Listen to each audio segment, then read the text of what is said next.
Hey, this is Antonio. Welcome back to my channel. Who's ready for some fighting words? In this video, I want to talk about Deontay Wilder and who I believe his next opponents will be, lined up in sequence. Really quick, if you like the videos, please take the opportunity right now to subscribe to the channel. Only takes one click. Also, if you could hit that thumbs up button, it really does help support and further along the channel. Let's get back into this.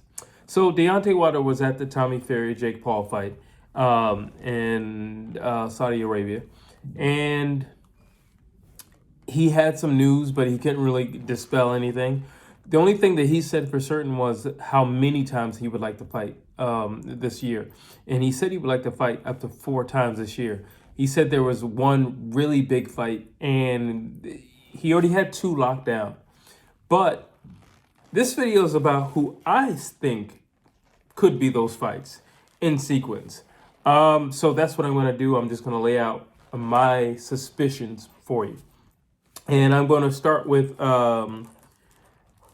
just 1, 2, 3, 4, 5, 6, basically. But number one, I think Deontay Wilder is probably going to fight Francis Ngannou, the former heavyweight champion of the world for the UFC. MMA guy, yes, coming over to boxing. However, he's got a lot of experience boxing, and outside of his last fight in MMA, all he ever did was box. So it's not a stretch for him to box. Here's my thing with Francis Ngannou. I feel like whoever it is, whether it's AJ, whether it's Andy Ruiz, whoever, Jared Anderson, definitely Jared Anderson, but anybody, Tyson Fury, Dillian White, doesn't really matter. I think all of those guys would beat Francis Ngannou, hands down. So it's a thing of not necessarily could these guys beat Francis Ngannou. Francis Ngannou has a really big name, really big fan base, and so he's like a spectacle in the sense that he's really big. And he's this big, muscular, muscle-bound dude, and he kind of looks like a superhero in a sense. So, like, he's kind of a spectacle. But he's crossing over to boxing as well, which in itself is a spectacle. So, we've been seeing these MMA guys come over to boxing, but typically what we see is retired MMA guys come over to boxing. We have yet to see, outside of Conor McGregor, a champion come over. Yes, Conor McGregor had the 145 and 155 pound championship from the UFC when he fought Floyd Mayweather. That's true. However, Floyd Mayweather, in my opinion, is the best fighter of the last 50 years. So for Conor McGregor to come over to boxing, I just felt like he attempted to climb Everest, as opposed to fighting, just somebody of a lesser caliber. He decided, I'm going to climb Mount Everest. You could fight a Danny Garcia. I think Danny Garcia would still win, but still, I'm just saying you could fight somebody of a lesser caliber, and then work your way up to a Floyd Mayweather. But no, he decided, I'm going to climb Everest. And when you look at Francis Ngannou, hold on, let me jump back. He decides to fight Floyd Mayweather. Now, the reason why that works is because of Conor McGregor's popularity and star power. That's why that works. The same thing with Francis Ngannou. It works because of his popularity and his star power, his ability to draw fans, his ability to pack seats. That's why this works. In other words, Francis Ngannou says he wants to fight anybody with a belt. He's going to get the opportunity to fight anybody with a belt. Why? Because it's credible. Because when he left, he was the champion in the UFC. All right, so it's champion on champion. But on top of that, because of his popularity and his star power, he gets to jump the line and just fight another champion. Okay? So it works. Then when you look at how much money that he can generate on his own and the lack of chance I feel the other fighter would have to take in beating him, why not do it? And when you look at Floyd Mayweather, it's like, yeah, I could definitely beat Conor McGregor in my sleep. Why not do it? And it's the same thing with Francis Ngannou. I personally think Conor McGregor has way better hands than Francis Ngannou. So Why not do it? Now, back to Deontay Wilder. I said in another video, if Deontay Wilder could get his hands on Francis Ngannou first, any of these guys can beat Francis Ngannou. I'm not disputing that. My thing is this: who's going to get their hands on him first? It's all about getting your hands on him first, because in a sense, the mystique and the name, and like everything that he did in MMA is still holding, even as he crosses over to boxing.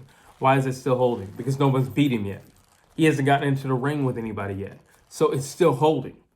So as long as he or illuminating or in the sky or whatever, as long as that's still happening, it's a credible matchup. And since it's a credible matchup, people are going to come to see it. Let's jump back to Conor McGregor versus Floyd Mayweather. It would be really hard for Conor McGregor, after getting beat by Floyd Mayweather, to say, I want to take on Errol Spence. I want to take on Jermell Charlo. They'd be like, get out of here. Nobody's coming to see that. Like, Floyd was retired for well over a year, out of shape, and still cruised through you and walked you down. And he's way older than you. Get out of here. You're not gonna beat no Errol Spence. So it's the same thing with Francis Ngannou. You got to get your hands on him first. You have to be the first one to beat him, because if you're the second one to beat him, if let's just say he fought AJ after AJ, it doesn't matter after AJ anything. Let's just say AJ beat him, and then Deontay Wilder gets his hands on him. Well, everybody, especially everybody in the boxing community, is going to be like, well, of course Deontay Wilder's going to knock him out.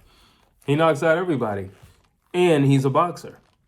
He's not a boxer, and he's not going to be able to withstand the power of Deontay Wilder.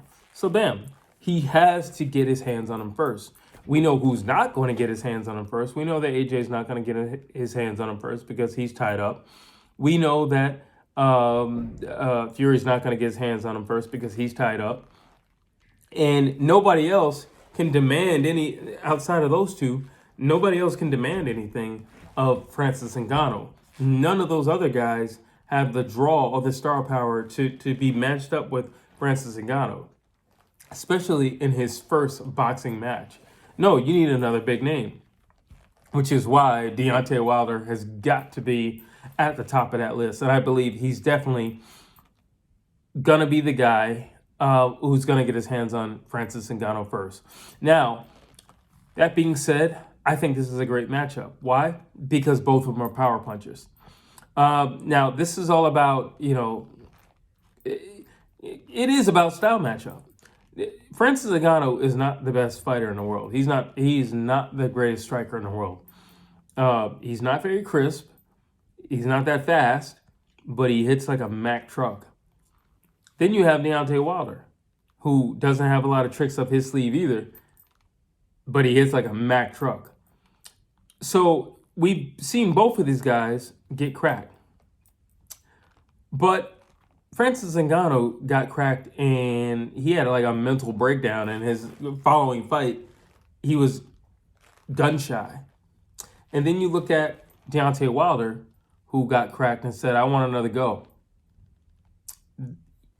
That's something to be said.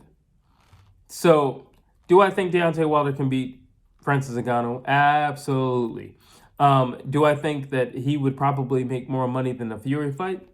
If it doesn't equal it, it would probably top it over. Absolutely. You're talking about more eyes. You're talking about eyes that wouldn't typically look at boxing would be looking at boxing. You're also talking about a whole continent of people that would be watching you that probably wouldn't be watching you if it were not so.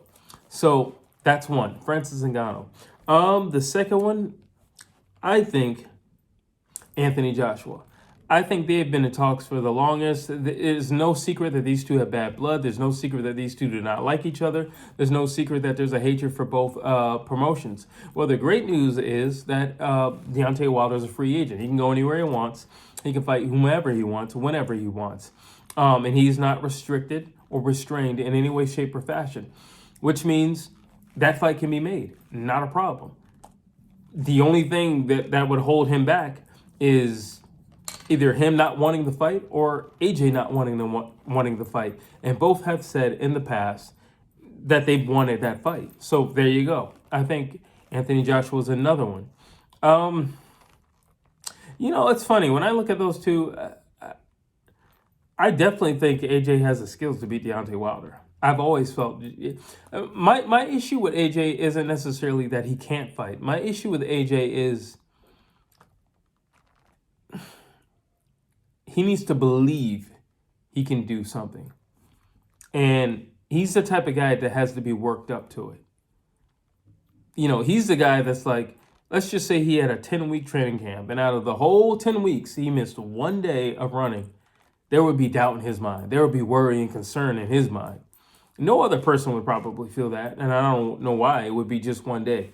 But to AJ to be like, I left a stone unturned, and that's my issue with AJ. I think all of his losses are mental. I think all his losses are mental. I don't think it's due to his physicality or his ability to not perform. I think all his losses are mental, and I think all his losses have to do with him internally and not him externally. But I do believe that's one of the fights for Deontay Wilder. Also, following would be Andy Ruiz. I just think so, just simply because, one, he said he wanted the Andy Ruiz fight years ago when Andy Ruiz beat AJ, and he liked the underdog story. And I just feel like these two are destined to collide at some point. Andy Ruiz has stated he has wanted that fight for many, many years now. And there is a mutual respect and like for each other. I've seen them several times, and they've always been very cordial and respectful to each other. So I just feel like that's like a fight. The same way he claimed, he gave,